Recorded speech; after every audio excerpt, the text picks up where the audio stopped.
are responsible for success of insect, acquisition of more or less impermeable exoskeleton, extension of major metathorax into flapping wings, development of tracheal system, life stage shaped into minimize competition and maximize fitness. ये जो third point है ये बड़ा important है हमारे आज के इस टॉपिक में. सो इसको छोड़ते हैं. Number of herbivory species in different insect orders, although it is very old citation but still useful. So you can see the number of species and then the number of species attacking on the plant species, means plant पर जो feed करने वाले हैं वो कितने हैं. तो total number of insects इतना है इस ग्रुप में जो सारे दिख रहे हैं यहाँ पर, coleopteran, lepidopteran, dipteran, hymenopteran, and then their number in terms of phytophagy, plant पर फीड करने वाले नंबर कितने हैं. सो you can see here that 35% of the coleopteran are plant feeders, they are herbivory, whereas 100% lepidopterans. So now you can imagine कि 100% paste जो है वो lepidopteran जो है वो एग्रीकल्चर पर फीड करते हैं. Then 30% Diptera, 11% Hymenoptera, 91% Hemiptera, Arthropoda again 100%, Thysanoptera and then पासमिटा. तो यू कैन अंडरस्टैंड कि कितना डिस्ट्रीब्यूशन इनका एग्रीकल्चर पर है. So when insect interact actively with the host plant, to understand the insect behavior or to understand the insect control strategies, we must understand the interaction between plant and insect. What is the critical time when the insect interact with the plant?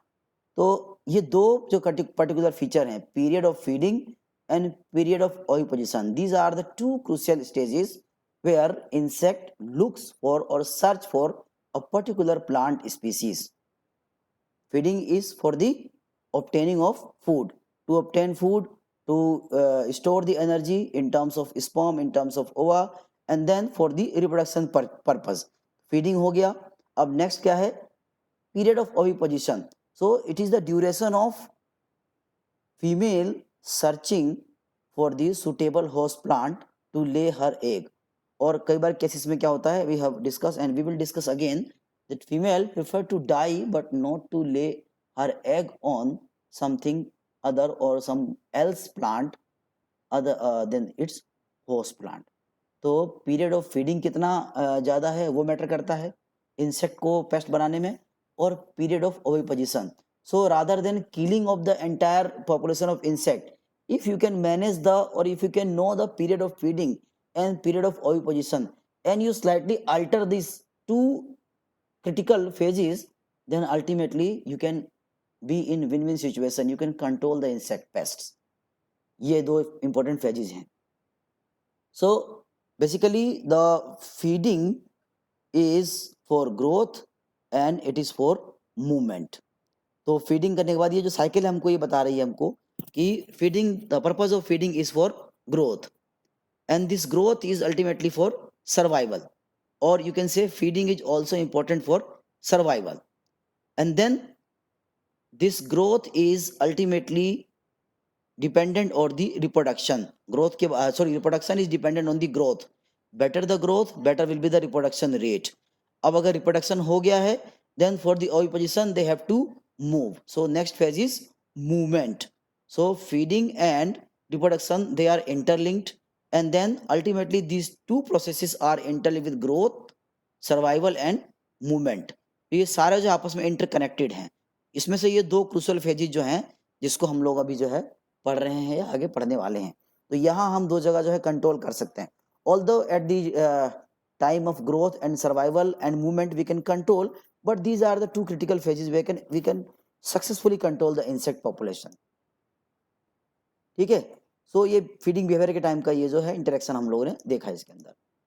Now what is pest? Pest is any organism that harms man and his property. Very crude language, very broad language, simply anything that can harm your property और your self. तो pest जो है वो एक rodent हो सकते हैं जैसे रैट वगैरह होते हैं. पेस्ट जो है वो बर्ड भी हो सकते हैं जो हमारे क्रॉप को जो है आकर के फीड करते हैं.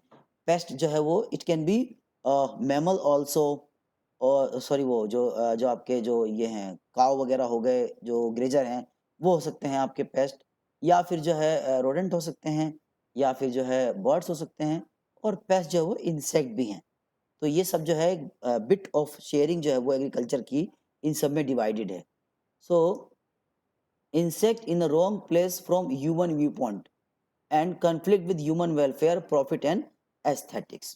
तो ये हमने पहले भी डिस्कस किया है कि हमने इंसेक्ट को रॉन्ग प्लेस पर रखा हुआ है, या कुछ इंसेक्ट जो है with due course of evolution, वो हम पढ़ेंगे आगे अभी, वो हमारे एग्रीकल्चर पे जो हमारे लिए बेनिफिशियल है उस पर भी वो इंसेक्ट जो है वो जाने लगे हैं। तो ये कैसे हो गया?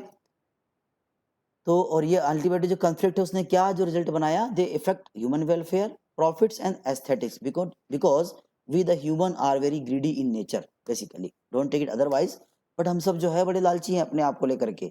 हम मार्केट में जाते हैं और जो किसान है जो फसल लगा रहा है, या से फॉर एग्जाम्पल एप्पल जो है, तो if you are willing to purchase apple in the market, then ultimately what is the psychology of a buyer to look for the apples which look very shiny and free of any cut, damage or any spot, and then the seller, the farmer जो भी है उसके अंदर जो opposite and पर जो है वो क्या देखता है, वो साइकोलॉजी पढ़ता है कस्टमर की, कि that customer is looking for the apples which are shiny, which are reddish, which are spotless, any cut और उसको कैसा मार्क नहीं होना चाहिए। तो उस पर्पज से क्या करेगा, उसका कॉस्ट बढ़ा देता है। And to produce that kind of progeny, what is the input, they will invest more and more pesticide, they will apply more and more wax to protect that apple, उसका shining बनी रहे, उसमें paste ना पड़े, इसके लिए heavy insecticide जो है वो right from the germination to the harvesting, सब जगह पर कदम कदम पर वो जो है पेस्टिसाइड का यूज करेगा, इस पर दाग ना लग जाए।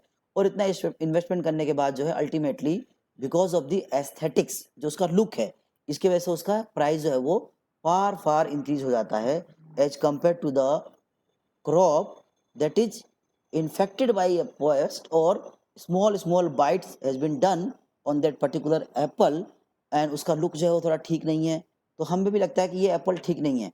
But ecologically from the point of insect pest management, जो मेरी एडवोकेसी है या जो मेरे सर की एडवोकेसी है, कि अगर आप जो है मार्केट में जाएं तो एप्पल वो खरीदें जिसपे एटलीस्ट एक दो जो है स्पॉट्स लगे हों, एक दो तीन चार, वो जो है कुछ पेस्ट होते हैं जो पियर्सिंग है, वो उसको सक करते हैं सैप को उसके। तो कोई भी इंसेक्ट जो है किसी को एप्पल के सैप को सक करेगा, दैट मीन्स उस पर इंसेक्टिसाइड नहीं है, और इंसेक्टिसाइड नहीं है तो इसका मतलब वो इतना हार्मफुल नहीं है फॉर द कंजम्पशन। इंसेक्ट थोड़ा बहुत बाइट लेता है, इसको हम कट करके हटा सकते हैं। तो rather than looking for the shiny and spotless apple, we should prefer dull and then some spots are there, तो उसको आप खरीद सकते हो, सस्ता भी पड़ेगा। But the game is of profit and aesthetics. इस चक्कर में आप सब्जी लेने जाते हैं, पालक लेने जाते हैं मान लीजिए आप मार्केट में, और उस पालक में अगर कट्स हैं, जगह जगह होल्स हैं, तो आप उसे नहीं खरीदोगे, उसका एस्थेटिक लुक जो है वो खराब हो गया, and ultimately that aesthetic look will harm the और will impact on the profit of the farmer और द सेलर। तो वो भी क्या करेगा, जो पालक उसे बचाने के लिए हैवी पेस्टिसाइड उस पर अप्लाई करेगा, जिससे कि उस पर इंसेक्ट ना आए, कट ना करे उसके अंदर। एंड हमें भी लगता है कि ये पालक अच्छी है क्योंकि इसमें कोई कट नहीं है, कोई निशान नहीं है, एंड वी बाय दैट जो है वो टर्निप को, उसको स्पेनिश को लेकर के, एंड देन उसके बाद देखते हैं उसका धीरे धीरे इफेक्ट जो हमारे बॉडी में बायो एक्यूमुलेशन, बायो मैग्निफिकेशन हम लोगों ने पढ़ाई है, तो धीरे धीरे उसके इल इफेक्ट आने शुरू होते हैं। तो ये आपने को तय करना है। But in context of insect, they are placed in the wrong position from human point of view with respect to the welfare, profit and aesthetics. Then pest status, when the insect attain a pest status, आप तब तक या हमें कब तक ध्यान नहीं देना चाहिए, या कब तक हमको किसी एप्लीकेशन की जरूरत नहीं है। तो the pest status can be achieved if abundance of individual or population of individual species, means if there is abundance of individual or population of insect species किसी क्रॉप पर, then amount of injury that insect inflicts resulting in damage। तो यहाँ जो है injury और damage दो अलग अलग टर्म है, पढ़ेंगे, डिस्कस करेंगे इसको हम लोग। तो वो जो इंजरी कॉज कर रहा है उसकी वजह से क्रॉप डैमेज कितना हुआ है, ठीक है, and then ultimately it will be compared in terms of investment and profit, investment and gain. तो तब जो है इसको हम पेस्ट स्टेटस बोलते हैं कि if the number of individuals और the population of individual insect species is higher than the expectation and then the injury caused by that insect is ultimately causing the crop damage और agricultural damage, तो उसको हम बोलते हैं now this pest has attain the pest status. So pest status में injury जो है वो pest species ultimately the crop species and then this pest species and attain the pest status because of its population and damage। तो इनका relation आपस में है pest species and crop species का, and then their damage ultimately going to effect the crop species which declare that the now this pest has attain the pest status. तो किसी pest के लिए जो है पेस्ट स्पीसीज की population और pest status के लिए पॉपुलेशन और क्रॉप के टर्म्स में डैमेज, ये दोनों जो है मैटर करते हैं, population for the paste species and damage for the crop species. तो इन सबको मिलाने के बाद जो है हम बता पाते हैं कि ये पेस्ट स्टेटस में आया है या नहीं आया है।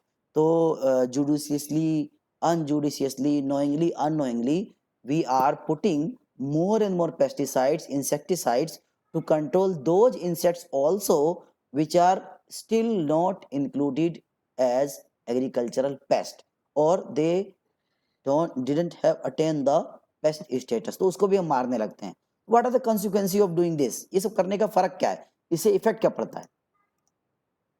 तो फाइटोफेगस इंसेक्ट जो है हमारे, उसमें मोनोफेगस, ओलिगोफेगस, पॉलीफेगस, तीन तरह के जो है वो स्टेटस हमने दिए इंसेक्ट को। मोनोफेगस कौन से हैं? Which are confined to the member of a particular genus, oligophagous which are confined to member of a particular species, and then polyphagous which are free to feed on many species.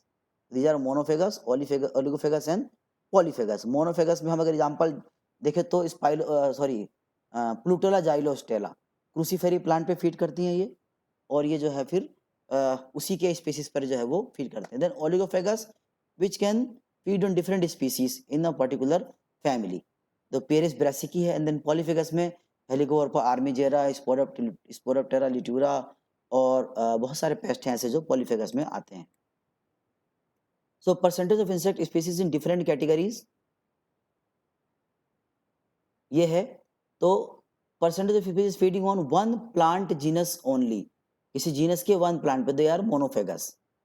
Then one plant family only, these are oligophagous, and then more than one plant family, these are polyphagous. ठीक है, और ये जो है different insect के groups हैं जो feed करते हैं अलग अलग। तो मोनोफेगस कितने हैं, ओलिगोफेगस कितने हैं, पॉलीफेगस कितने हैं, we can conclude from this table.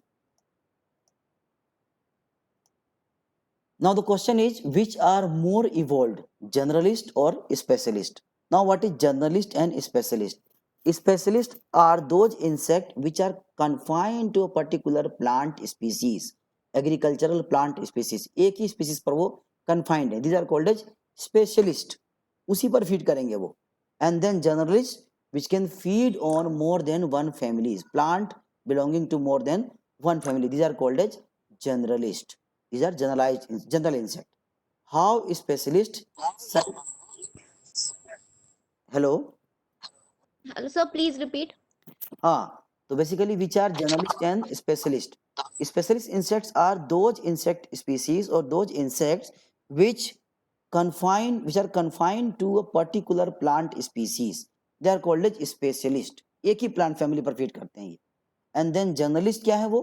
The insect which can feed on more than one plant family, अलग अलग स्पीसीज में जाकर वो फीड कर सकते हैं, तो these are called as generalist. Now the question is, ज्यादा इवॉल्व कौन है, स्पेशलिस्ट जो एक ही प्लांट पे फीड कर रहा है या जनरलिस्ट जो अलग अलग प्लांट पर फीड कर रहा है, कौन सक्सेसफुल है इसके अंदर?